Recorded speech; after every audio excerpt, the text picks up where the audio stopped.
nag-adjust ako dun sa grade, ay nag-a-adjust ako sa grade kasi yung grade na pinakita ko sa inyo kahapon, naka-80 lahat yung ano niyo, lab. Pero habang nakaka-check ako, pinapalitan ko na. Eh, since hindi pa naman deadline na deadline kahapon yung submission ng grade. So, para mapaangat ko yung bilang ng pumapasa, no? Tapos, antok na antok na talaga ako gabi, 12 na, pinatay ko na yung laptop ko. Tapos, nagising ako alas 4, tinitingnan ko yung mga grade. Sino pang malapit pumasa? Uy, si Carbonell, 73 point gayon na. Baka kayang habulin. Hanap ko yung papel ni Carbonell, yung lab report niya.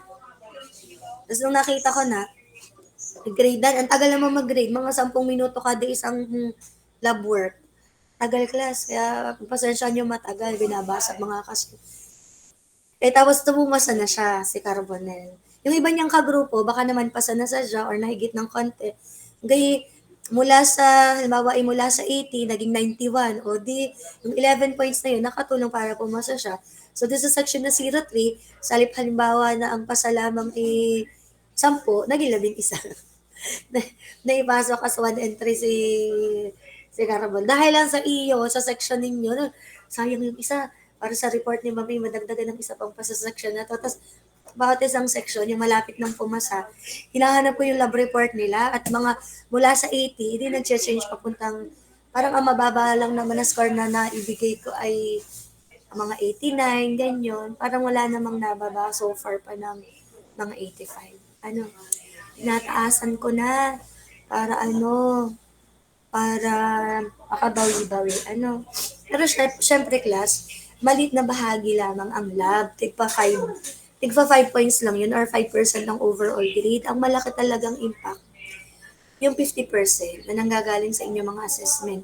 10% sa quizzes, so 20 lahat yon at 15 sa midterm at sa finals. So, napakalaking bahagi. So, sana naman po, sa quiz 1 at sa finals ay makabawi na kayo aral na mabuti. So, present lang ulit natin yung ating syllabus. Of course, as of now, we're delay. Bakit? Bakit tayo delay? Kasi, okay lang na, yung unang meeting natin after midterm, pinrovide ko naman kayo ng 2-hour lecture video. Kaya lang, yung sumunod nating meeting ay cancel sa bagyo. So, dahil nawala naman ang kuryente sa amin ng buong span ng panahong bagyuhan na iyon, hindi masustain hindi ako nag-record for that. Last week naman, I think naman very productive naman tayo na nag-check muna tayo nag-discuss muna tayo since sobrang mababa nga yung performance. Check muna natin yung ating exam. Tapos, nung sunod naman na meeting, nag-lab work naman tayo. So, sana mapayagan tayo mag-recover ng 3 hours para mahabol natin yung topic to be discussed. Kasi as much as possible, we want to discuss everything here. Kung hindi man talagang nahimay-nahimay, kumpara mo class kunwari sa UP or DLSU, ay talagang malalim yung kanilang inaral. So sa atin, we provide the basic at talaga namang masasabi ko naman sa inyo na kahit tanongin niyo yung mga higher level natin, mas iba ang ating nagiging, hindi iba yung topic pero mas malalim at mas marami po tayong kino-cover ay lalo na sa bahagi ng application. Kaya huwag kayo masyadong magtanong sa kanila, uy, anong in-exam nyo doon? Dahil nakausap ko na din sila, kahit ang Sir Gio, na instructor ng other 2 sections, ang sabi niya, mama, dami ang natututunang bago kasi hindi ko yan alam at hindi ko yan tinuro dati kasi hanggang dito lang kami. Anyway, dito po sa topic natin, target natin 10-11, dun pa itong after midterm biomechanics. But so far, ang nadidiscuss natin class ay nag-discuss na tayo ng musculoskeletal disorder, musculo, dapat ari class ay musculo, minsan na may musco, tama din. And then, nagdi-discuss tayo ng manual work design, na-cover na natin bahagya iyan. Tapos, wala pa tayo masyadong recommendation for MSD.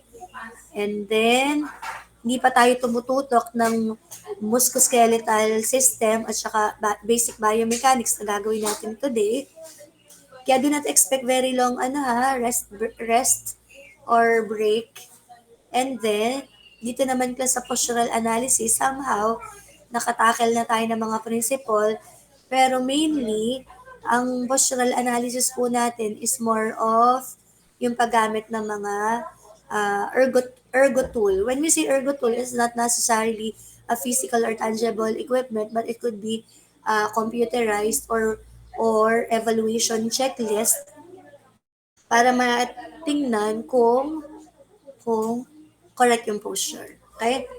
And then, so obviously backlog tayo. So yan po yung topic na ating i-cover for our quiz at ang expectation natin by next week po yung quiz as scheduled.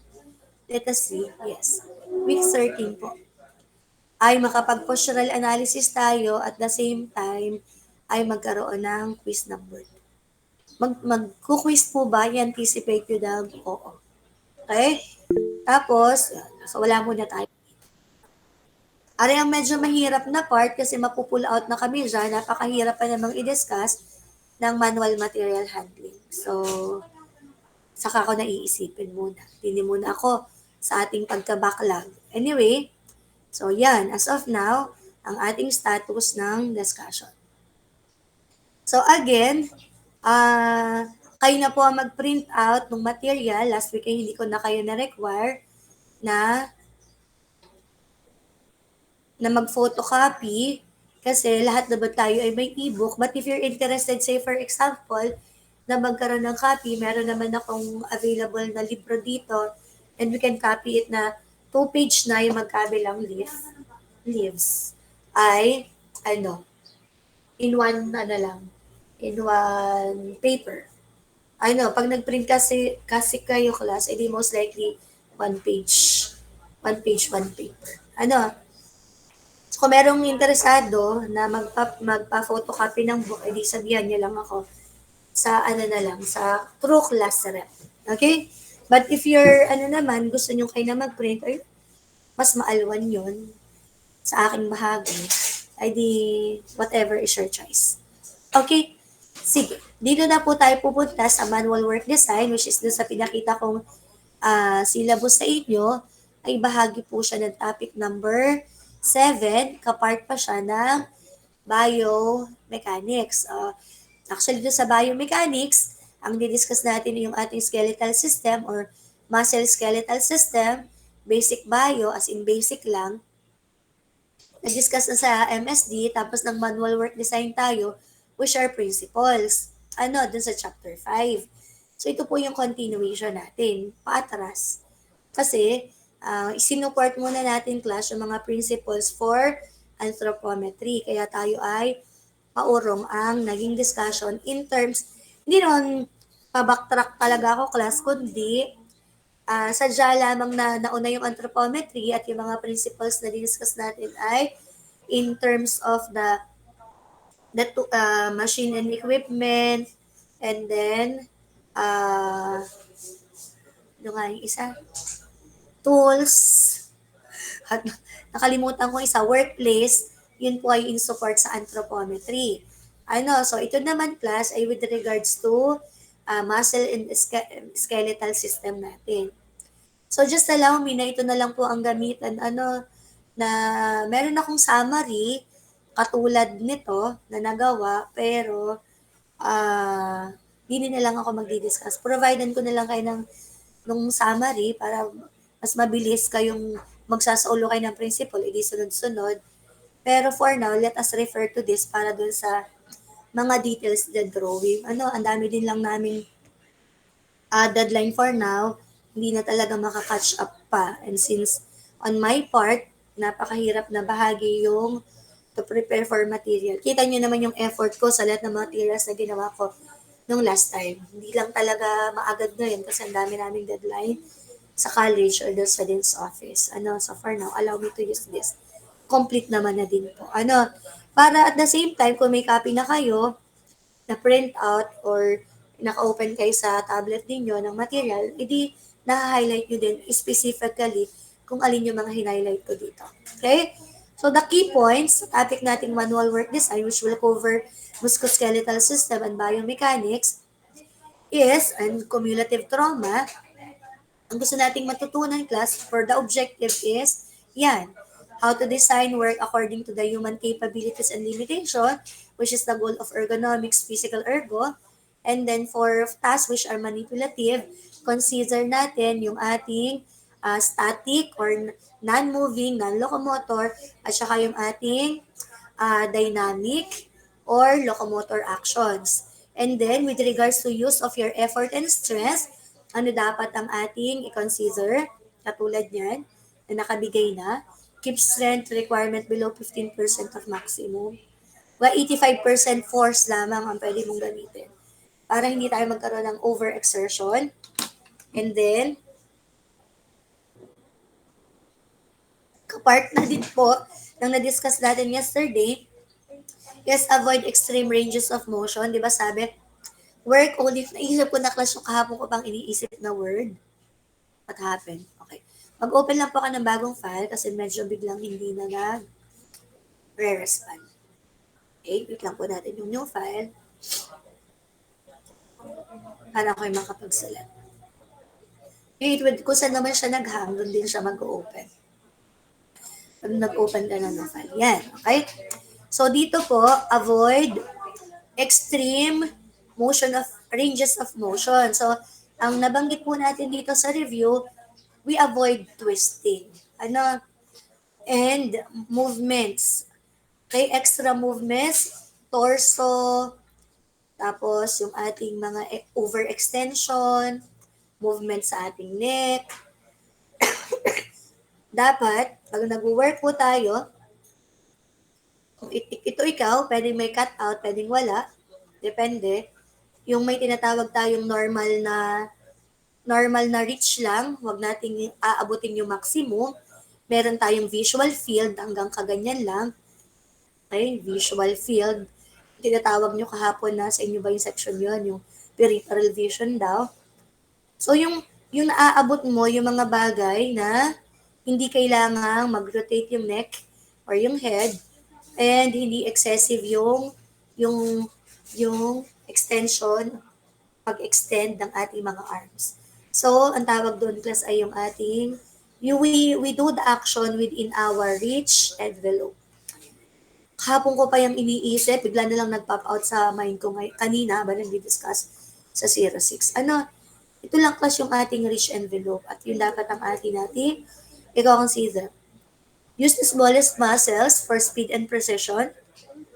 Katulad ng mga finger, ito, index, o middle pala, tsaka thumb, o kaya aring point finger.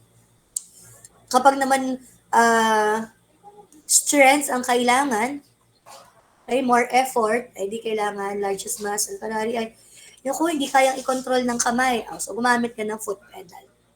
Nasa intro pa lang ako, kasi nagdi-discuss na ako class. Kapag naman magli-lift ng heavy manual, lifting and other heavy manual work, iiwanan muna natin ito, kasi ito class ay bahagi na ng manual material handling, which is for our finals. Meaning, yung buong chapter 4 naman ay hindi kabahagi ng ergo. Kasi sa buong chapter 4 na to, merong mga part na dapat ay na-discuss na ninyo sa work study at kung hindi nyo man na-discuss, hindi ko na din i-discuss. Dahil hindi ko naman part yun. So class, sa usapang manual work design, ang nag-introduce po nun ay ang tandem na Gilbreth. Si Lillian at si Frank Gilbreth kasi sila yung responsible sa motion study natin kaya meron tayong work study. Actually class, yung work study, if you don't know, let me share it to you, dalawa pong component yan. Dalawang subject siya put into one. Kaya nga, personally, ako ay nababurden dun sa nako-cover minsan ng ating instructor sa subject na yan. Kasi class, dalawang subject in one yan. Yung una pong subject dyan, methods engineering. Okay? So sa methods engineering, doon po kino-cover yung mga motion study, mga principles of motion economy, na sana ay alam nyo na. Kasi habang binabanggit ko to, iniisip ko na alam nyo yun. Sana. Okay? At yung tinatawag nating work measurement. Work measurement. Hindi ko nga alam kung paano na-compress yan into one subject eh. Kami dati class ay hanggang methods engineering lang at konting bahagi ng work measurement. Yan nami-miss ko ang magturo ng subject na yan kasi hindi naman ako magtuturo lagi, very detailed. Bakit? Yan kasi ang line of work ko sa industry. Alam na alam ko yung pagkagamit yan at yung kahalagahan niya sa atin bilang mga IT. So, doon po nanggaling yung work, study, work measurement, tapos dito more of the motion study. So, ayun, evolution yan, no? So, dito po, sa manual work design, meron tayong principles which are divided into three. Kung yung topic number 5 natin ay principle of work design, may tatlo din siyang category, workplace, tools and machine and equipment, tapos ay tools, the use of tools. Dun sa bahagi po ng manual work design, ay meron din naman tayong tatlong subdivision. Number 1, use of the human body, which particular body part should be involved in doing the task. Number 2, arrangement and condition of the workplace. And dyan pumapasok basically yung ating mga 5S. And the design of tools and equipment. So, dito naman mapapapunta class yung more of our anthropometry application. Okay? So, let's go to the main topic itself, which is the biomechanics and the musculoskeletal system. Class, allow me to turn off na may... Ako nagsisipula. Dini sa lamig na aircon. Ay lagi nagpupunas ng ilong ay nakaka-distract naman sa inyo. Okay. So, let us talk about the musculoskeletal system. As we mentioned po, class, ay meron po tayong backbone.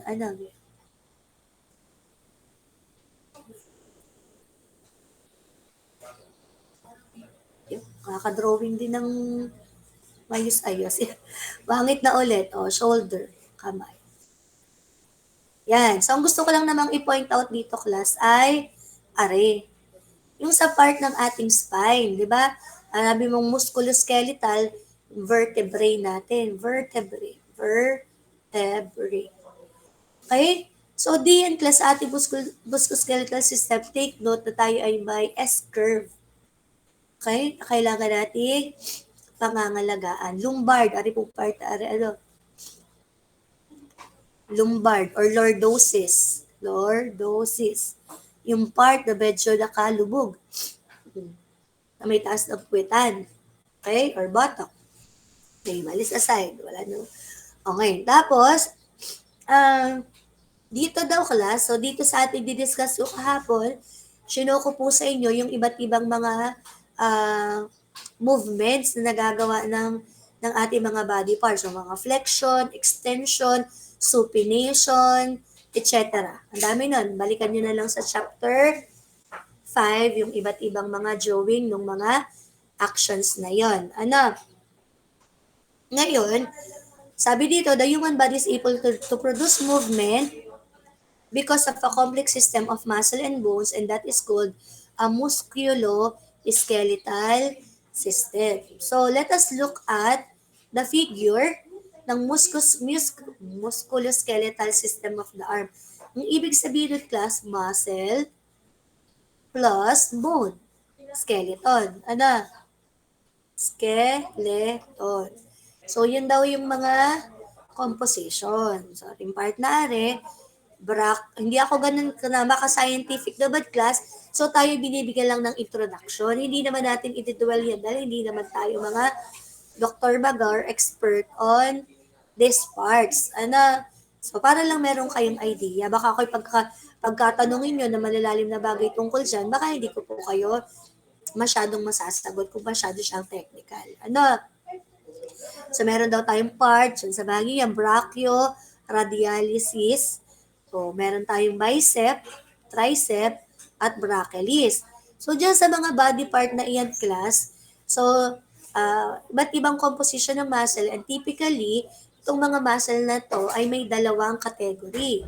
Okay? So, mag-notes na lang din po kayo.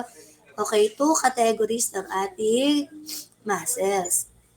Ang number one po natin na category ng muscle, yung tinatawag nating agonist. Okay? Kaya ko pinirefer class na ito na yung i-show sa inyo para nababasa nyo in all details. Pero hindi ko naman siya word for word sa inyo dyan, yung what is most important to us. But you have the freedom to read now each word by word. But I'm giving you lang yung parang the summary of the entirety. Okay? So when we say antagonist class, so this is a type of muscle na act as a prime activator of motion. So ibig sabihin, what leads us to an action, okay, is activator of motion, is our agonist. Okay? Ngayon, parang kalaban. May antagonist pala. Ano ga sa pangapalabas, ang antagonist ay yung, ano nga class sa Tagalog, ang antagonist? Bigla ko nakalimutan, sasabihin ko na nga, kontrabida ba? Pakitype nga. Nag-thumbs up. May kontrabida pala. So, ibig sabihin, class, pag tayo ay nag-move ng ating muscle, ang magpapamove po sa atin ay si agonist. Kaya lamang, ang sabi ni antagonist, Hoy, agonist, tayo may limitation, hindi naman pwedeng sobrang flex, hindi naman pwedeng sobrang extended, hindi naman pwedeng gawin yung mga pinagagagawa mong aksyon. Bakit ang degrees of freedom natin mang tinuro ko sa inyo kahapon sa minodel ko, no? Yung ating braso ay hindi natin pwedeng piliting i-bend pababa, dun ang joint plus ay sa elbow. Kasi hindi naman pwedeng i-downward. Elbow ang class, ang connection. Pwedeng i-upward pero hindi pwedeng i-downward. Pag pinilit mo yung i-downward, di bali ang iyong buto. Okay? So yung sabi ni Muscle, Hoy, tigil na, ako'y masasaktan. So meron namang, kumbaga innate na kumukontra. Okay? So si antagonist po, siya ay counteracting. Hindi ko na makaya eh. Sasabihin ko kay agonist na tama na, dun tayo makaka-feel na parang, masakit. So, ang nagiging responsible doon, class, ay si antagonist. Yan? I-highlight nyo na. Counteract the agonist and oppose the motion. Naku po, ini-extend mo pa. Sabi ni antagonist, masakit na. Ire-retract ko na ito. Yan. Kaya yung mga action naman natin, or flexion, mineasure natin class kahapon, nung nag-experiment yung ating elbow flexion. Nung kayo ay, pag ganito yun. Ring yung arm. Ngayon, ang pinagawa ko sa inyo, pinilagay ko din ng inyong arm, shoulder level, shoulder level, ang arm, tapos nakataas dyan, tapos pinapunta ko towards here. Okay? Tapos mineasure nyo yung angle ng flexion. Okay? So, yun daw pong flexion natin decreases in the internal joint angle. So, dito po yun. So, lumiliit ang ating flexion sa bahagi ng pinagkadugtungan. Okay? Dito po yung sa reference point na iyon. Pero, meron naman din tayong tinatawag na elbow extension, an increase in the joint angle. Ibubuka natin pa gayon, i-stretch natin dyan. So, mangyayari, ang tricep ang magiging agonist, pero yung other three muscle ay magiging antagonist. Kung gusto mong i-extend ang arm mo papunta dito, payag si agonist. Pero yung tatlong other part, si brachialis, at saka si biceps, sabi, hindi na namin kaya, ibalik mo na dito. Masyado ng extended yan. Okay?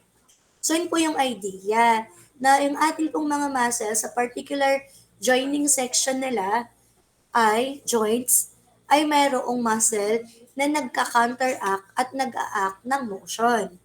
Okay? Patient naman po ng heart shape, kung naiintindihan nyo yung bahagi nyo. Okay? So, nandiyan po yung detalye, highlight nyo ng mabuti. Okay, ngayon, meron naman din daw tayong tatlong types ng muscle. Okay, ano yung tatlong type ng muscle? Number 1, skeletal or straight. Straighten. Okay, yun daw yung muscle na naka-attach sa bone mismo. Tapos pangalawa, yung cardiac muscle, syempre dahil yun ay cardiac, the muscle found on the heart. At yung pangatlo naman, yung tinatawag nating smooth muscle, which is commonly found on the internal organ and walls of the blood vessel. Okay, so lagay po natin ang ating type of muscles. Biruin yung sa ergo pala aaralin natin ito. Ba't konti lang naman? Plus the 1, 2, 3, skeletal, nakadikit sa bone, cardiac, natatagpuan sa puso, at yung ating smooth na nandoon sa ating internal organs and blood vessel, wall of the blood vessels. So, ang composition ng muscle as stated here, class, ay meron tayong muscle fiber of that measure na hindi naman natin para bigyan ng emphasis. Doon lang tayo sa core lamang ng kailangan natin ma-discuss. So, ganun pala, class, yung structure ng ating muscle. Parang pigi ito ng sa baboy, no? Karne. Yan, ganun daw po ang itsura niya. Yun na po mabuti. Okay, may mga microfibril, myofilaments. At syempre, class, paglayo nyo yan, lumiliit yung mga parts, kaya nga, yung mga na-over, exertion, bawa, ay, isang player, injury, volleyball man yan, or basketball, kasi na-tore yung ligament, or na-tore yung ACL, or kung ano mang muscle ang, or smaller muscles ang na-tore. Minsan na-joint pa, minsan nakakabit, minsan naman hindi na. Kaya meron din tag doon, totally nagiging disable or injured. Kaya yung kay Yulo, napakadelikado class. Si Yulo ga ngayon. Tama. Napakahirap kasi tamo, di na nga sila lumaki. Plus kasi nakokontract yung niya. Though maliit naman din yung mga magulang niya, pero napakalaking impact nung ginagawa niyang training simula bata kung ba't hindi na na-stress yung muscles niya. Pero bukod doon, madami namang gymnast na matangkad, talagang historical or by genes, pasin ko na yung magulang niya ay malilinggit din. Okay? So, ano naman kasi hindi ko na masyadong papakatunan ng pansin yung composition ng ating muscles. Based on dun sa drawing. So, ang kailangan lang nating tandaan, class, napakahalaga po nung ating muscle kasi isa siya sa nagiging responsible na magdala ng message sa ating brain kasi ang ating mga muscles ay nagko-contain ng mga small nerve endings connected to the brain. Yan. Ang sinushow naman class dito, ay yung contraction ng muscle depende sa force na ia-apply. Okay, part 4.2. Okay, so na-discuss natin yung tungkol sa muscle and then discuss natin yung principle which is in connection doon sa musculoskeletal system natin that would lead us to the biomechanics. Okay, principle of work design, iba pa areklasado sa discuss natin kahapon, of work design, human capabilities and motion economy. Ngayon, ang focus ko class ay human capability, hindi motion economy. Kaya class, ang ergo talaga at ang work ay connected. Dapat ang motion economy na to ay diniscuss nyo na sa work study. Ngayon, pakisend naman ng thumbs up. Naalala nyo ba na nag-discuss kayo ng motion economy sa work study? Which is dapat aliga po yun, ma'am. Nakalimutan na namin. Hindi po namin tanda yung mga terms. O sige, tingnan natin. Yung mga example ng motion economy.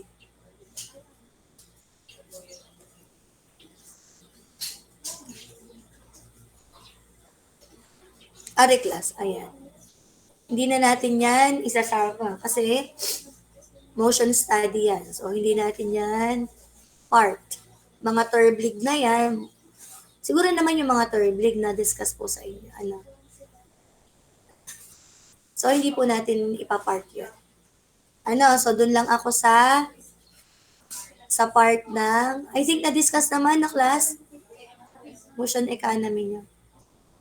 Dito lang tayo sa, balik-balik, human capabilities.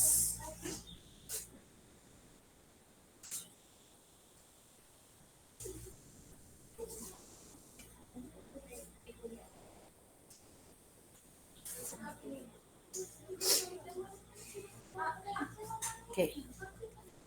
So, meron tayong term dito na binabanggit na na-show doon sa figure kanina, yung force-length relationship. So, yung force-length relationship class is, kasi balikan natin yung figure. Ito. Kapag nag-e-exert ka po ng force, ito, konti pang force, so mapapansin natin po na yung ating muscle ay hindi stretch. The more yung ine-exert mong force, nai-stretch siya, bumababa yung contraction, pero pag na-reach mo class yung maximum force mo, mag-thumbs up kayo kung nag-agree na yan ay kusang magsishrink. Kasi yung antagonist mo, lumalaban. Bawa, nag-forward reach ka, ay narating mo na yung dulo, nako class. At hindi mo idikta sa sarili mo kung sana yung uurong. Kasi masakit. Ano, kaya ganun yung shape ng length of contractile element. Kahit magdagdag ka pa ng maraming force, hindi mo na kayang overexertion kasi masakit na yun. Magko-contract na ang muscle mo kasi lalaban si antagonist. So, sana ay sa simpleng way ay naipaintindi ko sa inyo yung force length na iyon. Ngayon, ari naman yung typical relaxed posture assumed by people kung weightless ang condition, which is hindi naman. Ano, so katulad ng mga nabanggit natin initially, line of sight, based on a horizontal reference, ay di 15 degrees ang measure. At magre-refer na lang po kayo dito sa figure sa mga suggested na movements na pwedeng i-allow. Ano, yung ating mga flexion or extension. Are.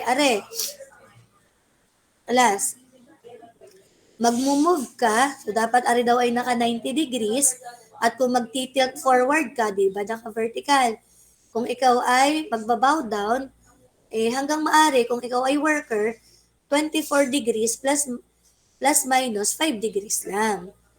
Tapos kung masyado mo nang yuyukuin ng iyong ulo, ibig sabihin nun, bad na yun.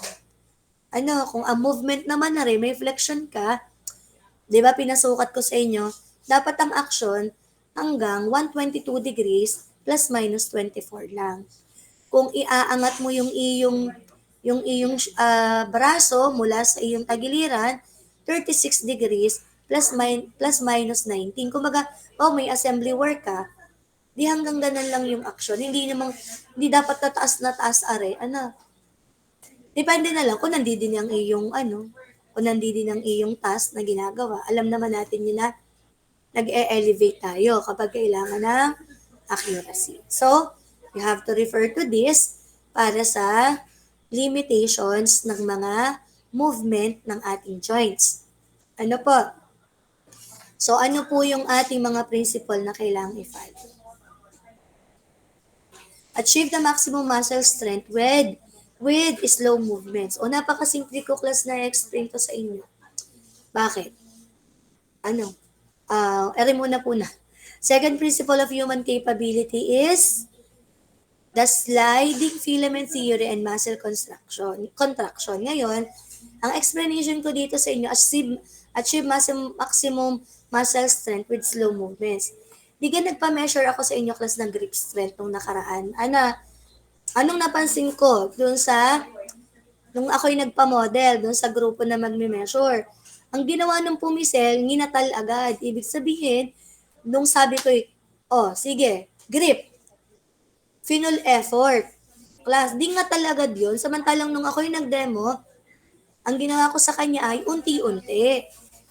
Achieve the maximum muscle strength with slow movements. So, ang ginawa ko, exert effort, plus effort, plus effort, plus effort, until I said, This is my maximum. Kasi, kapag in-exert ko pa, ngangatali na ako. O kaya makakabitaw na ako. Naintindihan nyo ba? Yung simple kong example class, hindi yung sabi sa iyo buhat. Anong pagbuhat mo naman agad mong kinuha buong buo, hindi ba pwedeng may buwelo muna? Okay. 03, nandyan po ba kayo? Achieve the maximum muscle strength with slow movement. Gradual ang pagput ng effort, hindi start with maximum. Okay? Paunti-unti po ang added na effort. Kaya dito sa figure, sabi dito, force velocity relationship of skeletal muscle. Pansinin natin. Pag mabagal pa, konting velocity, pansinin mo na malaki or kaya magbigay na maximum force.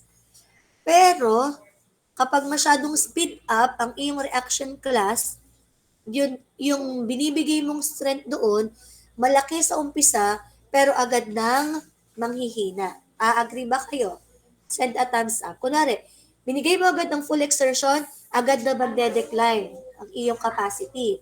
Pero, kung mabagal muna yung iyong umpisa, maglalas ka ng matagal sa ine-exert mong effort. Kumbaga, mas hindi ka mapapagod. Kasi pag binigay mo agad ang full effort mo, pagod ka agad. Samantalang yung isa, gradual, ay di namamanage mo ngayon ng ayos yung iyong work. Okay? Yan. Sabi dito, basahin na lang natin yung property.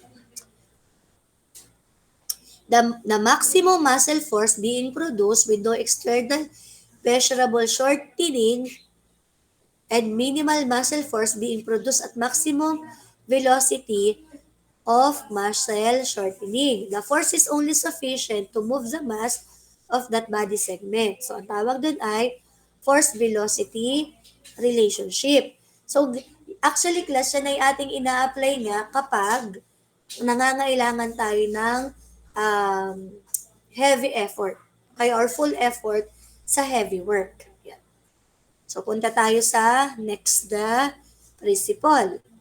Next principle, use momentum to assist workers wherever possible, minimize it if it is counteracted by muscular effort. Okay.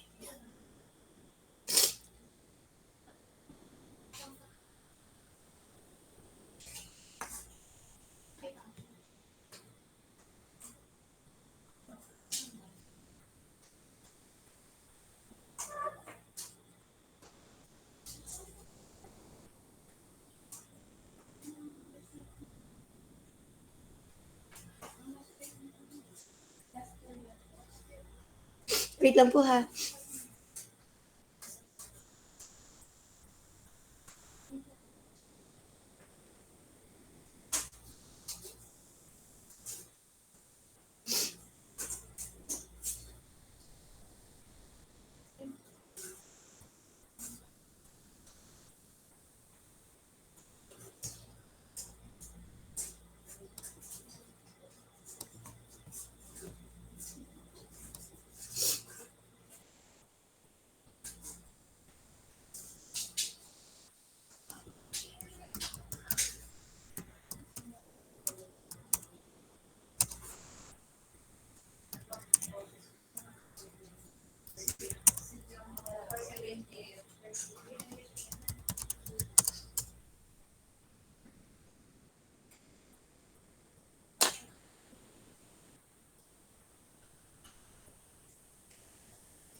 Okay.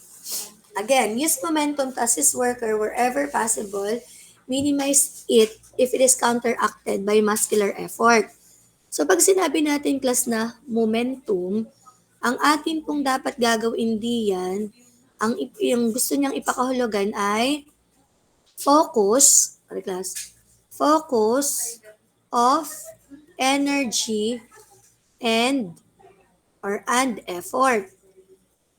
Ibig sabihin nun, huwag kang gagawa ng bagay na magkaiba at the same time. Okay? Ang gagawin mo po ay do same things which will encourage the focus and your excitement to do work. Halimbawa, class, yung isa mong kamay, sabi dito na, yung isa mong kamay, worker ka. Yan. Yung isa mong kamay, ang gagawin, maghuhulog ng finished part.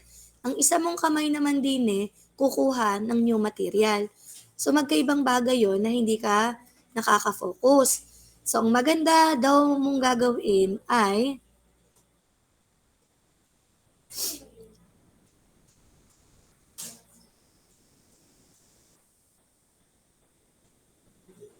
ulitin ko ang aking example. Class, ulitin ko example ko.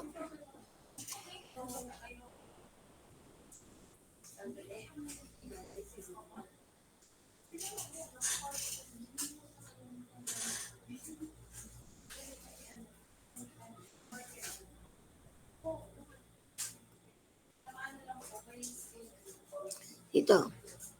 To make full use of the momentum built up, workstation should allow operator to release a finished part into the delivery area where their hands are on their way to get component parts, tools to begin the next work cycle.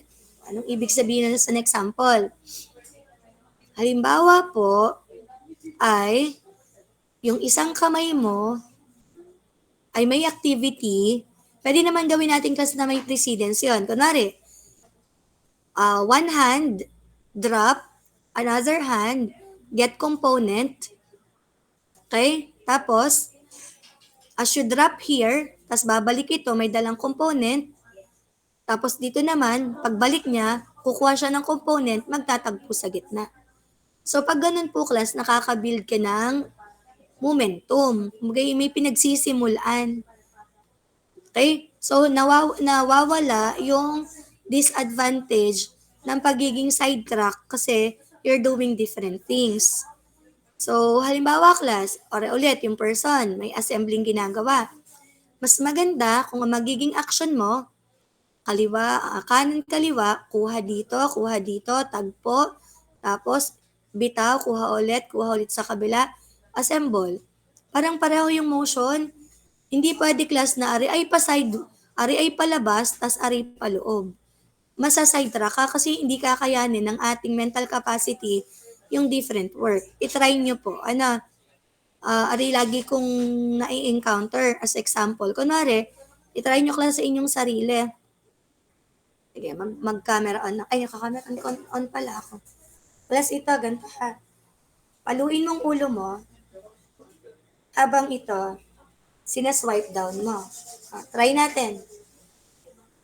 Gawin nyo po. Ba? Hindi pala, mali pala ako. I-swipe down mo to, tapos ang iyong head, tinatouch mo. Horizontal. Horizontal touch, vertical movement. Okay, go. Ginagawa nyo ba? Mag-comment sa chat box. Anong nangyari? Sana ginawa nyo. I need your comments na. Anong nangyari? Ano ang iyong reaction sa ganap na activity? Okay, send agad in 1 minute time. Hindi pa ako nag-check ng attendance. Okay. Sa bagay, hindi na naman ako nag-check ng attendance. Reply po agad. Ari ay horizontal touching. Ari ay vertical. Okay? Pasend po agad ng inyong response. Nakakalito. So, masisira class yung focus mo, yung energy Nagets nyo ba somehow yung gusto kong iparating? Iwasan po natin na ang gusto ng momentum, maiwasan ang pagiging sidetrack. Ayaw natin ng ganyan. Dapat ay merong focus of energy and focus of effort. Thumbs up kung naiintindihan ako. Okay? So, sabi dito, class din, mas madali daw yung downward motion kaysa upward motion. Bakit? Eh, syempre, class, mahirap. Yung, yung upward motion, kahit yan ay nag-a-assemble ka sa taas or aakyat ka ng hagdan, kasi nagka-counteract ang gravity. Kaya laging mas maalwan pag downward ang motion. Okay, next. Design task to optimize strength capability. Okay? Di ko alam pala kung tama yung numbering, kayo na mag-number. Human strength capability depends on three major tasks. Again, strength capability, three major tasks. One, o A na lang, type of strength.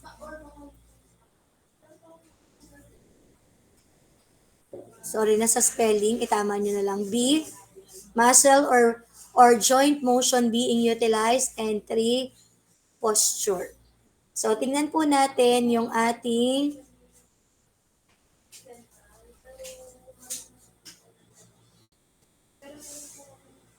drawings to support. Yan. Tingnan po natin ito, class. Arm lifting strength test positions. So, dapat po ay ganyan. Pansinin ninyo yung ating elbow. Okay? Naka 90 degrees. So, ito po ay comparison, class, ng arm strength ng babae at lalaki. And of course, you will immediately notice on the drawing na mas malakas po ang lalaki kaysa babae. Ari po, class, yung sa ba't ari naka-distribute na gano'n? Ari class yung sa babae. Ari yung graph ng lalaki. Ang ibig sabihin ba, mas malakas? Hindi. Ang lakas kasi, class, ay ari. Ito, mas frequent lang. Tingnan ninyo. Average. Ang average ng babae, nag-peak na agad sa 44. Samantalang ang lalaki, nagpipik ang strength sa 85 pounds. Okay? At mas malawak ang duration ng kanilang strength. Mga babae, tanggapin natin, hindi tayo kasing lakas ng lalaki. Agayon laang ang ating kakayanan. Suko na agad, sila ay pa lang, kakalampas pa lang. Kumbaga, nakaka 75 percentile pa lang sila ay tayo suko na. In terms of strength. Kaya huy, lalaki. Lalo na pag nag-asawa kayo, no? Yung pabuhatin. Yung pagawin ng mabigat na bagay, pang inyo na yon. Though ako kasi kahit anong pagawa niyo sa akin, makikerry naman at gawain pang bahay na pang lalaki. But of course, lagi natin ko consider, mas mahina kami sa inyo. Okay, ito naman daw, proper position. Kung magja-jackhammer, dapat daw nakagayaan ka, no? For short handles. Yan ang best position. Ang imi-measure ay leg strength. Actually, class, hindi tayo nakapag-measure ng leg strength. At tanong ko kay Ma'am Lee kung gumagana yung ating yung ganyan. Ma'am Lee, ano nga tawag doon? Yung pang-measure ng leg natin, hindi pa namin yun nagamit.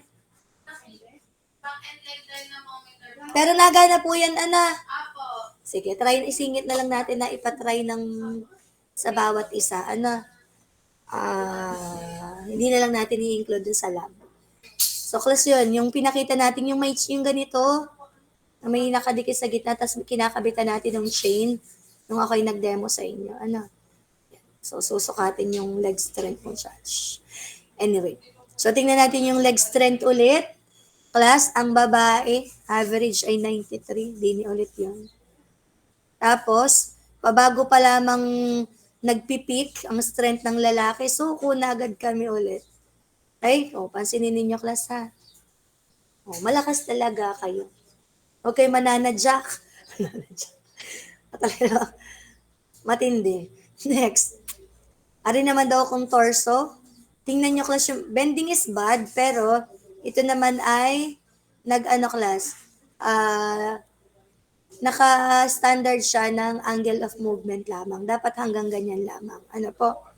At in terms of torso, di niyo po sinusukat yung torso strength.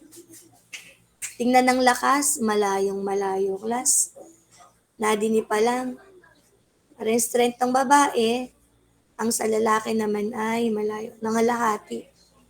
Tapos widely distributed. Mapapansin naman natin klasan ng mga lalaki, widely distributed. And you would notice also, class, na ang shape ng ating mga curve ay, ano, hindi normal.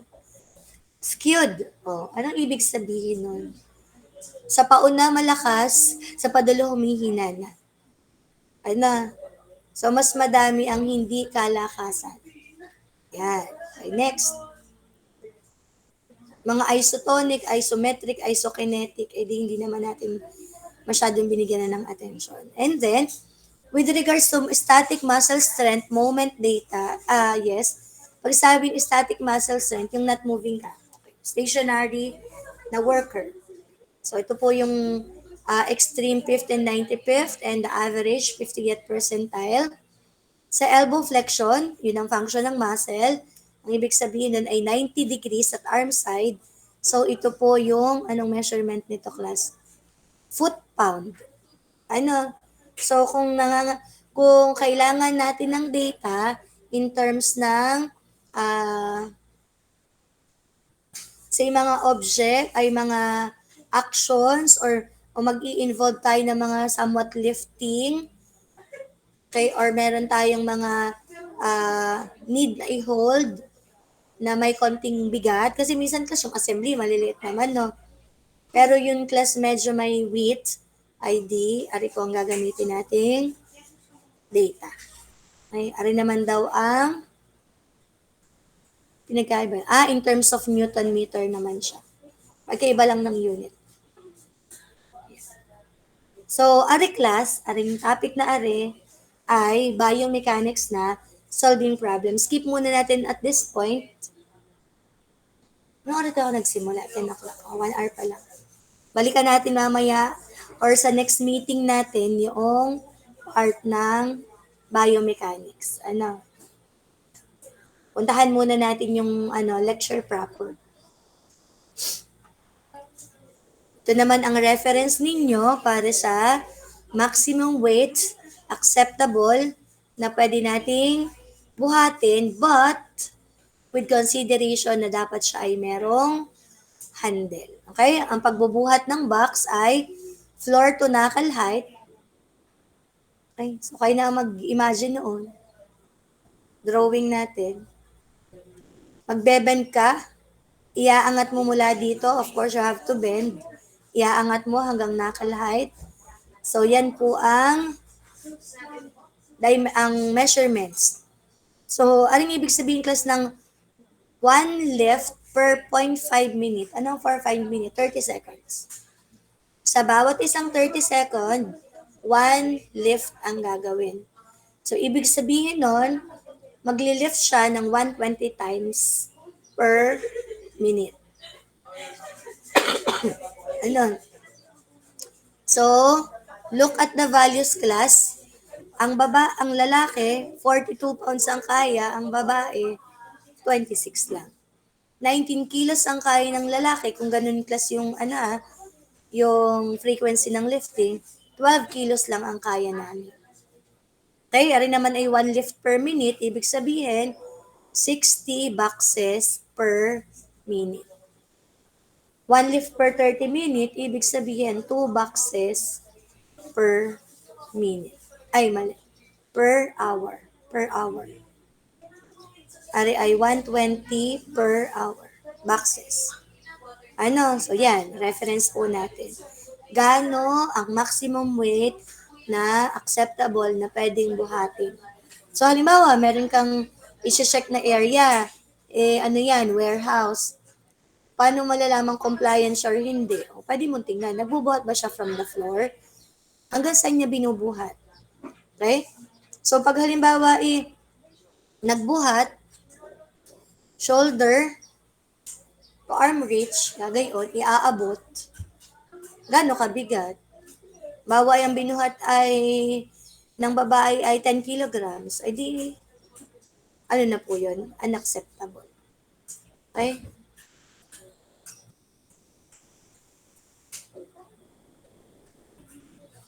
Okay, next po, na principle, use large muscle or task requiring strength. Oo nga naman. Alam nga naman class magtutulak ka kunwari magpupush ka magpupush ka class ng ano, ng lamesa. Alam mo gamitin mo ang iyong daliri, ano, siyempre tutulak mo yun ang iyong dalawang kamay. At 'pag hindi mo pa kaya, hihingi ka na ng tulong. Ako ba minsan 'pag wala akong mahanap na tulong, ang ginagawa ko last, bumubelo ako, yung isang paa ko nandun sa pader, ang dalawang kamay ko taga-tulak. Hindi nag-i-aid ako sa paa galing sa wall. So madali, self-explanatory naman siguro and is easy na maintindihan yung use large muscle for tasks requiring strength. Kasi muscle strength is directly proportional to the size of the muscle. At ito po yun. Speaking of tutulak, ano, hindi naman pwedeng, class, halimbawa, may control ka. Ang control mo push button, tapos ang gagamitin mo yung iyong buong palad. Masisira po yung iyong control. Push forces in pounds and kilogram at waist height. Acceptable for average male and female initial value up to the sustained. Ibig sabihin ng sustained, hanggang kaya, tapos sunod nun, bitaw na. Okay? Parang doon sa grip strength, pag ngangataling ka na, overexertion na yun. Okay? Hanggang sa point ng sustenance lang. Ano ulit yung task? Kunwari class ay considering 1 lift per minute, o ibig sabihin na 60 lift per 1 hour. Tapos, ipupush mo daw yung object in terms of, bakit may M dito? Are pala yun. Are class ay feet, are naman yung meter. Yung imaginable sa akin. 2 meters. Tutulak ng 2 meters class. Ang push force na kaya ng lalaki, 2 meters lang ay 43 kg matutulak. Tayo namang mga babae, 28. Babae, saan na babae? Dine, sa initial, 25 kilogram. Kung iisipin mo, mas kaya pa po namin itulak. Ay kaya lang, plus may consideration ng amount ng energy na kailangan mong i-spend. Kung isa lang, baka kaya mong makatulok ng isang sakong bigas. But considering na several activity, continuous ang gagawin in succession, so ito po ay mga limitations. Yeah. Ari naman class ay pull force. Next. Stay below 15% of maximum voluntary force. Why? Kasi will be subject to muscle fatigue if will be always doing over-exertion. So dito sa topic na to class, ay ang mababanggit ay yung energy source. So saan po ba nanggagaling yung energy sources? Madidiscuss pa yun further, pero bigyan ko na din kayo ng kaunting idea tungkol sa aerobic and anaerobic energy source. Wait lang po.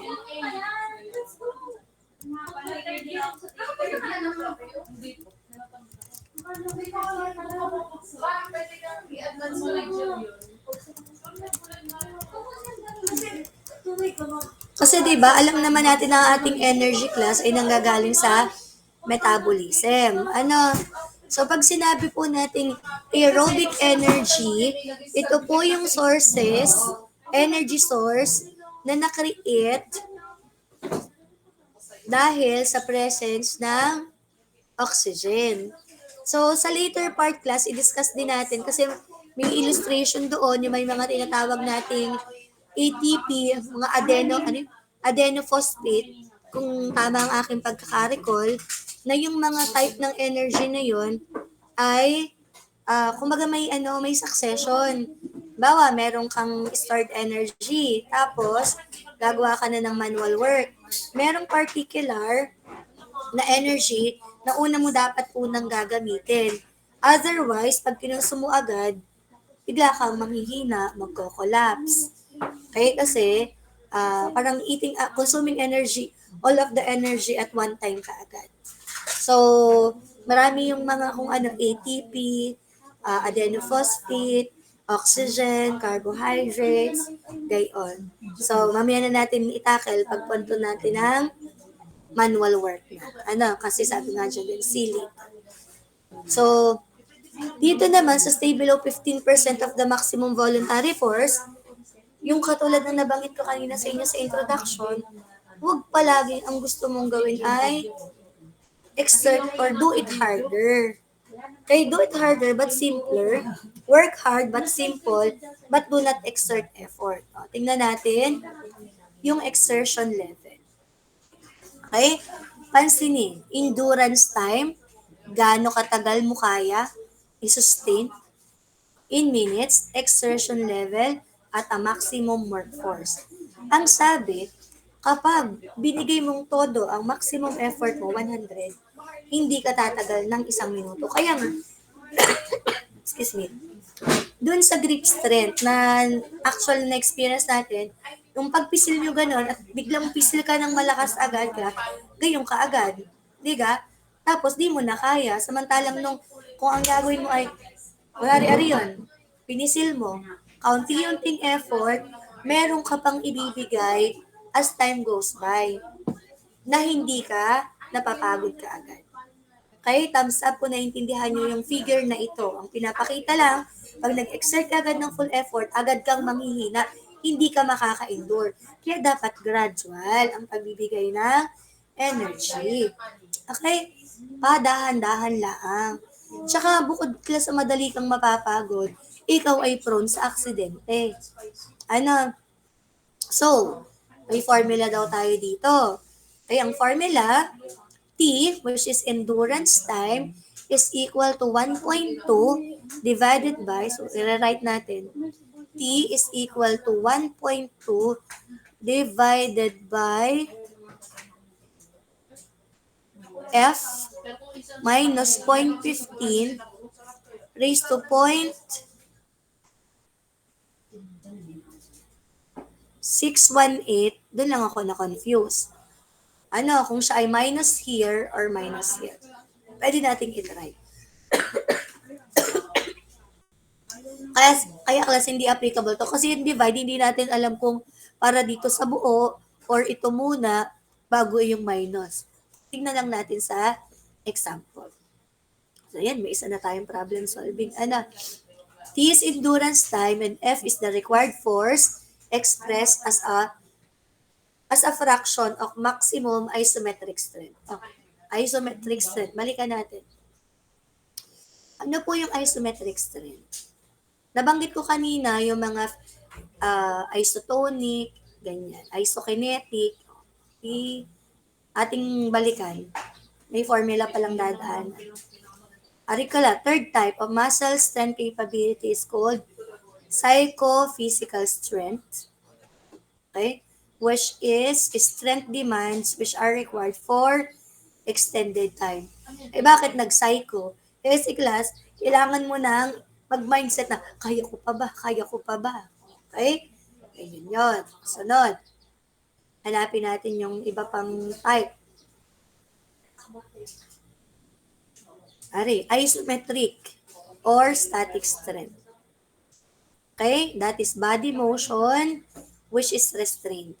Pag sinabi natin static class, ay di yung non-mobile tayo. Okay? Hindi gumagalaw. Sabi dyan, isometric strength is necessarily greater than dynamic. Okay? At yung isokinetic from the kinetic which is motion, ay di yun naman yung strength during movement. Okay? So, clear. So, ang isometric ay di yung sa static. Nasaan na ako?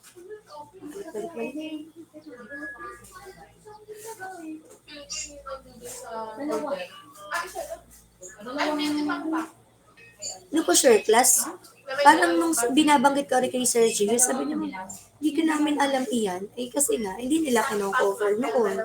Pero napakahalagang bahagi class ito ng Ergo 1. Yan. So, may example daw tayo dito. A worker would be able to sustain a force of 50% maximum strength for only about 1 minute. Okay, so, sabi din, in notice time in minute, required work, force, expressed as a fraction. A fraction means percent of maximum isometric strain. Okay? So, substituting the formula, binigay yung required force, which is a percentage of 50%, 1.2 divided by 0.5, minus constant naman na yung iba, minus 1.21. So, ibig sabihin ba ng class, na din yung minus 1.21? I-check nyo nga po yung equation. Papalitan nyo po rin ng 0.5, rin F. Ha? Pag di ba yung equation, ating i-validate. Okay? Can you please compute and send the ano, the answer sa chat box po natin.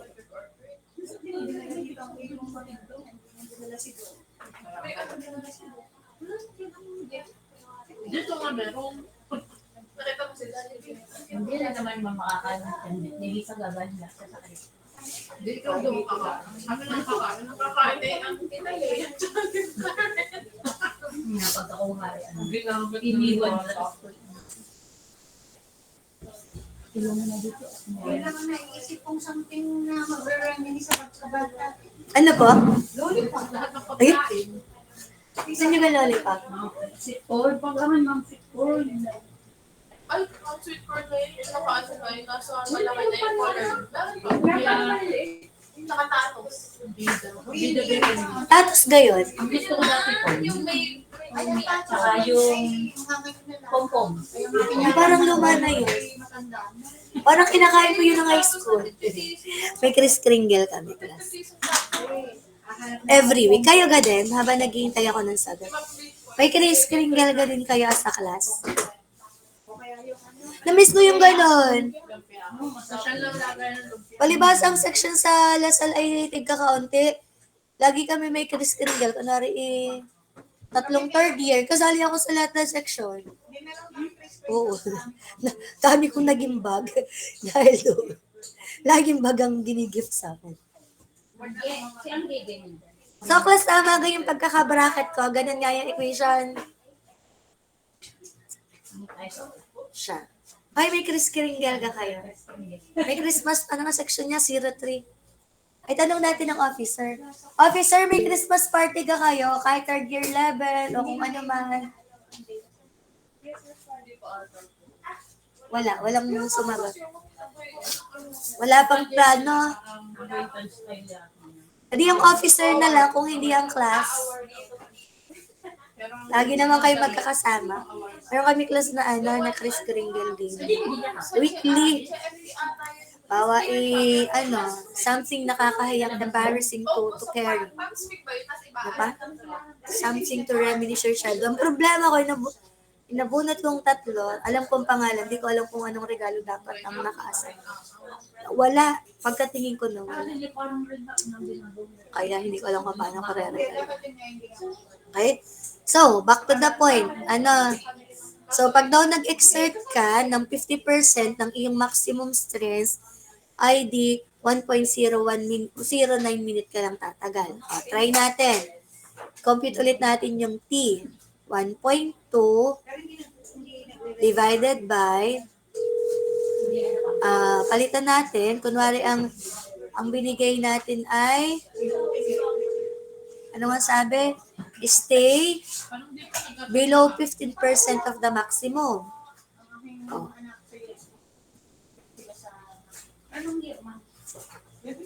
Bawa ay 10%. Okay? 10% ng maximum. Minus 0.15. Ang 0.15 plus ay 15% of the maximum. Stay below that. Yun ang recommendation. 0.0618 minus 1.21.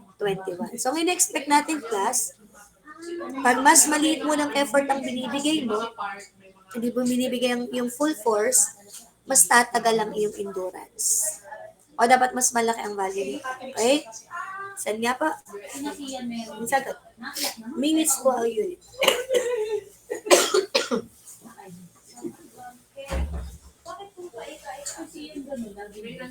Sakit ang paa. Sabi ng sarayo mo, parang ang bata pa naman.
Class, ano pong answer? 1.08 pa din? Wala pa atang nag-send.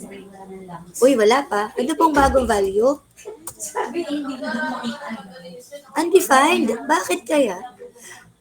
Ha? Bakit? Ay, nag-negative. Gawa ba nun? Gawa nag-negative? Siguro yun ang reason. Ay, halimbawa, class. Kunwari lang ha. Kunwari lang.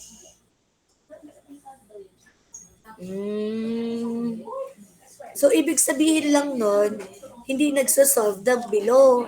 Dahil ibig sabihin nun ay mayroon kang endurance. O, palta natin. Eh kung hindi pwedeng ma-zero, eh kung 20% yung binigay. 20%. So, ibig sabihin siguro class nun, kaya nag-math error siya, gawa nung negative.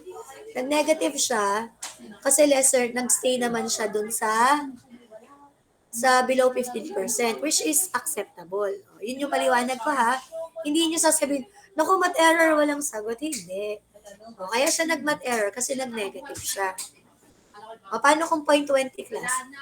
Okay, 0.20. Yun. So, guess yun na yung point. Pag hindi nag-exert ng maximum effort, mas nagtatagal. Mataas yung ating endurance. Gets na? So, alam nyo na ngayon, magpaka-exert ng effort.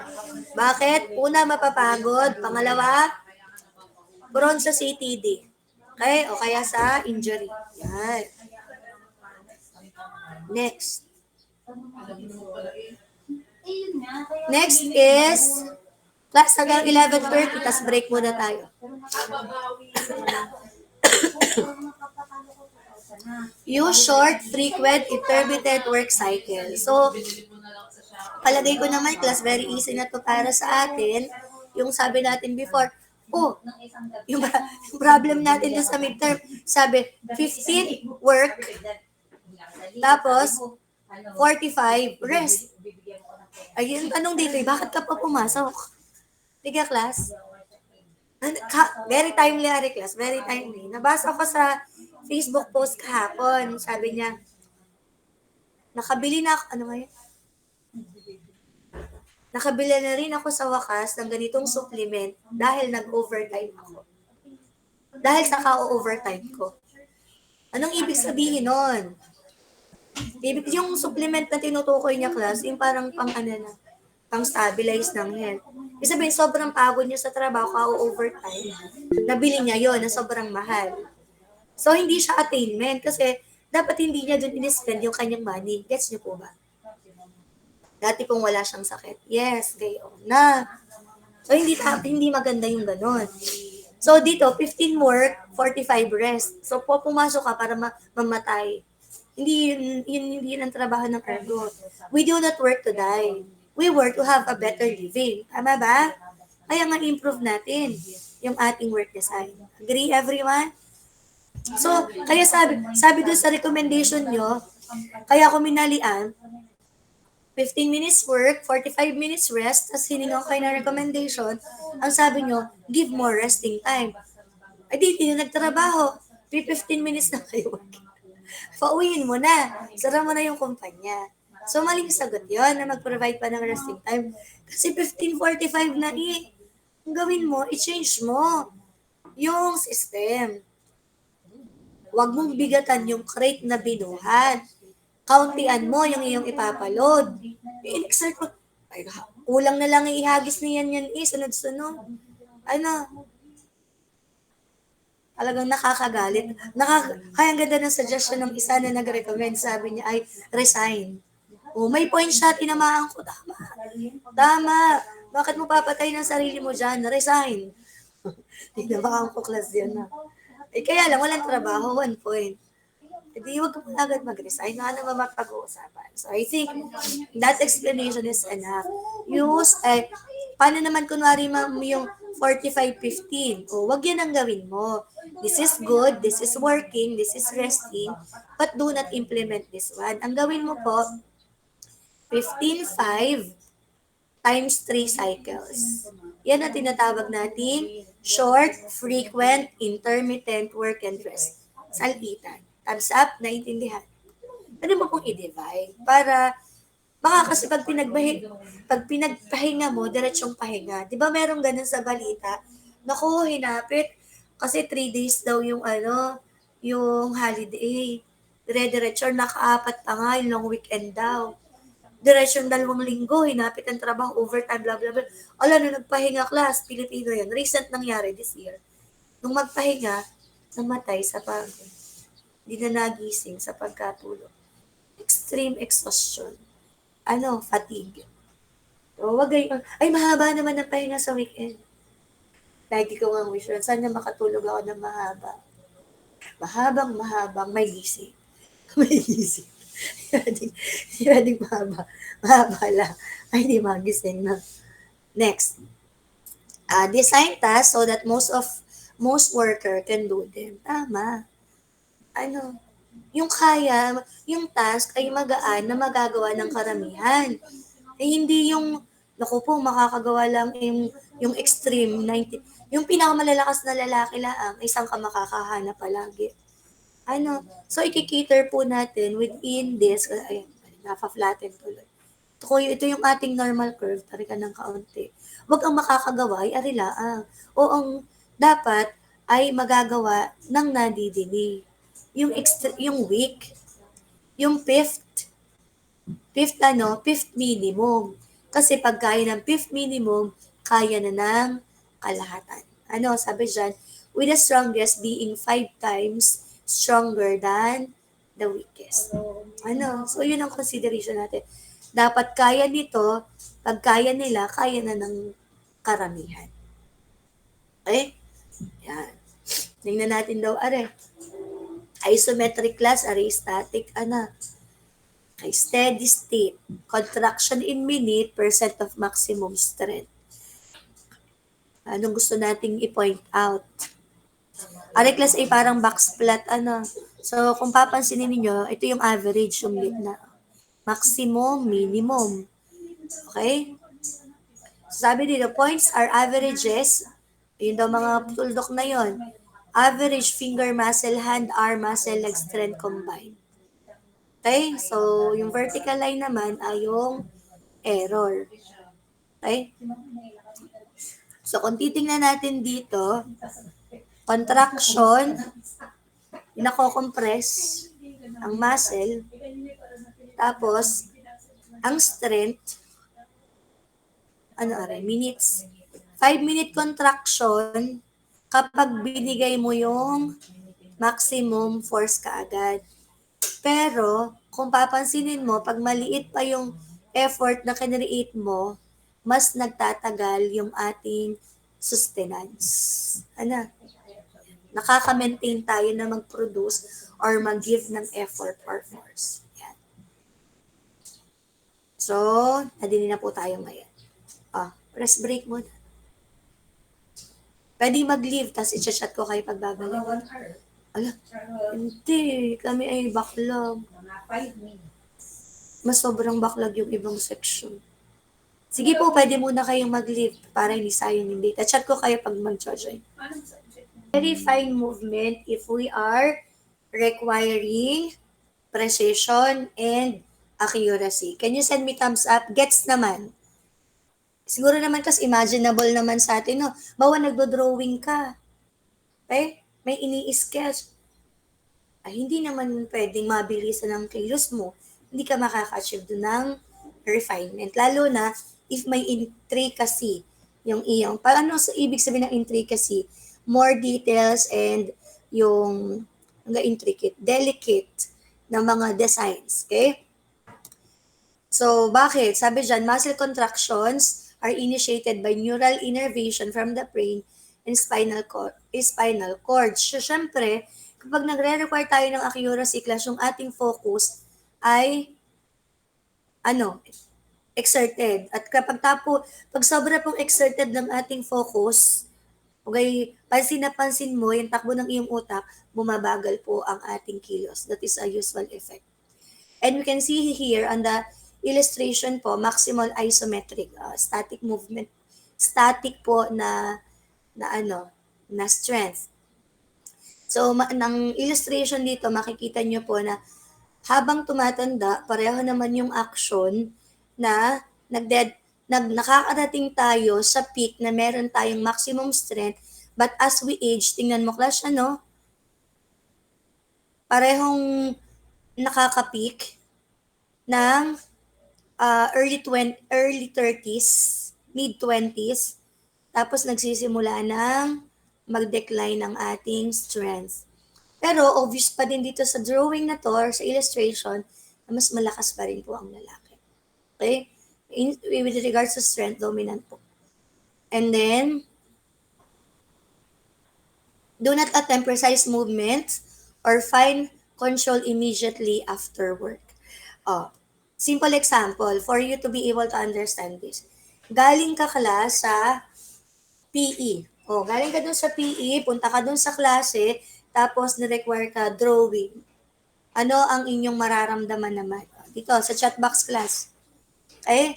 Galing ka sa excessive na exertion ng iyong force, tapos pinagawa ka ngayon ng very fine na task. Ano ang iyong magiging reaction kung ikaw ang napag-utusan. Okay? Your reaction on the screen, on the chat box. Mag-explain nyo nga based on your experience. Haba ng paliwanag, pero kaya natin siyang i-simplify.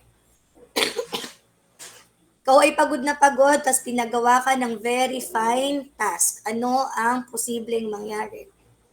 Okay, your answer please. Kasama pag ako din Answer lang pa.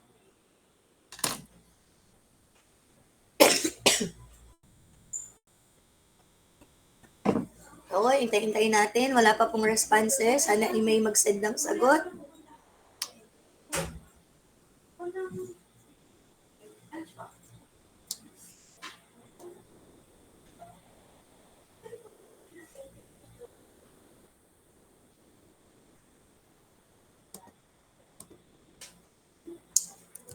Ako'y nainip na kaya nag-send akong question mark. Yan, dumating.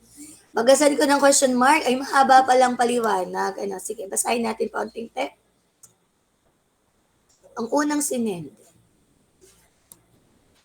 Posible pong maging irritable impatient sa paggawa ng task although hindi sinasadya, naging natural response ng katawan since combined po ang pagod, ngalay at hindi ko na nakita. Nangangatal po. Hindi magagawa ng ayos yung task. Hindi makakapag-focus kasi pagod and exhausted. Yes, mangangatal, di precise yung gawa. Hindi magagawa ng maayos kasi pagod. Not to do the task. Kita mo class yung matal. Ay di kung fine work yun, ay siya. Hindi yung magsusot ka ng sinuli doon sa sa karayo, mahirap. Okay? Kasi pagod. Kailangan pa ng relaxation ng ating muscle. Parang hindi po makakamove ng eyes kasi medyo shaky. Correct. Lack of focus at hindi magagawa since pagod. Okay. Mangangatal, pagod yan. Mostly pareha pa rin sinasabi. and you are correct. Okay? Oh, that's it. Next is use ballistic movement for speed. So, class, naalala ko, dun sa quiz B, nakasama yan, yung tanong na yan, tsaka yung momentum. Ano po pag sinabi mong, mali pala ako, ballistic movement. Okay, so, ang ibig sabihin po ng ballistic movement ay muscle contractions that exhibit maximum velocities and acceleration over a very short period of time.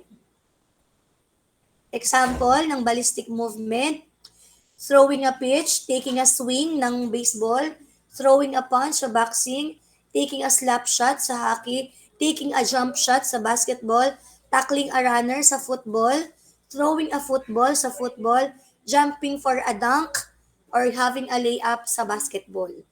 So, ano pong ibig sabihin noon? Mabilis na kilos sa maigsing panahon.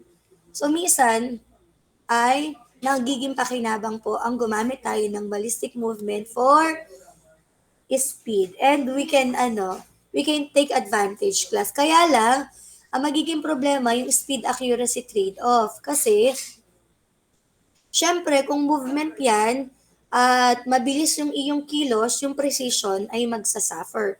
Pero minsan, yung tinatawag natin yung mga player na clutch, talaga ako, class, no? Nababasa ko sa news or na, uy, ang clutch naman niya. Correct me if I'm wrong. Kayo muna pala mag-define, baka mali ako. Anong ibig sabihin, class, ng salitang clutch? Yung pag naglalaro, uy, ang clutch niya. Lalo na sa nagbabasketball. Can you please inform me? I want to learn. Baka mali ang aking thinking. Ano ibig sabihin, mga boys, pag sinabing clutch yung player? Wait lang po natin. Kung kaya natin, kung pwede natin i-relate. O baka mali. Clutch. Critical situation. Yun ba yun? Paano pag sinabing clutch na player ka? Oy boys, sino mga boys din eh? Uy, ang clutch naman ng player na yon. Ganun nga ba? Ang iniisip ko kasi, tama niyo ako ha, yung pag siya ay clutch, yung parang, yung, parang spur of the moment, nakaka-shoot, hindi naman, hindi ko alam carbonel. Ang akala ko ay clutch na ganun ang spelling. Nahahabol lang puntos. Kasi nga, parang biglang speedy na gumagaling. Yun. Kasi minsan, ang sabi, pag masyado kang mabilis, nawawala ng accuracy. Pero, minsan, class, yung ballistic movement, nakakaano din naman, nakakamit din ng goal. Yun. Gusto kong i-point out. Next. Begin and end motion with both hands simultaneously. Again, nabanggit ko nga po sa inyo that is more of work study, pero part of ergo. Ganito lang po yun, no? Huwag po kayo magagawa ng action na magkaiba yung direction. Kunwari, mag-a-assemble, punta sa gitna, punta sa tagiliran, punta sa backward, punta sa forward. Dapat po ay parehong action ng both hand para hindi magkaroon ng kalituhan ng ating isip. Okay? Yan. Sunod, move hands symmetrically and simultaneously to and from the center of the body. Yun. Ganyan na. Na-explain ko na din sa inyo. So, kapareho lang din siya noong begin and end motion with both hands simultaneously. Ibig sabihin, pagka mag-uumpisa ng hindi sabay, dapat ay symmetric yung action, hindi parang pakaliwa, parang pakanan. Mali po yun. Okay? And lagi siyang magtatagpo sa gitna. Sunod, use the natural rhythm of the body. So, anong ibig sabihin yung natural? Di ka, class, meron tayong tinatawag na tact. Kaya nga may tinatawag na tact time. Tact. Naalala ko nung linggo, class, ako antok na antok. Nung Sunday. So, ko doon sa katabi ko, ako antok na antok po. Dalaki po yan. Ay, nasa church. Sabi niya, pumalak pa ka habang kumakanta. Matatanggal yung antok mo. Kasi habang kumakanta nga, yung kahit naglilipsing lang, pumapalak pa ka kung gano'n. Tapos yung clap ko, walang tunog. Yun, nagigising nga ako. Nape-prevent ko yung pagkatulog. But what's the point kung bakit ko example yun? Use the natural rhythms of the body. So, kumbaga, mayroong tamang tibok ang puso, 72 beats per minute. So, kailangan natin i-follow yung mga ganong rhythm para naiiwasan natin na tayo ay nagiging too tired. Ano po? Ayan. Next would be use continuous curved motion. Simply, hanggat maaari po, lalo na pag ikaw ay nasa iyong rich envelope, wag po tayong gumagawa ng sharp movement. Iwasan natin yung straight line movement, mas mabuti pa ang curvature. Ano? So lahat po na, hindi ibig sabihin ng curvature ay twisting, ang sabi ko yung motion of legs, motion of arms,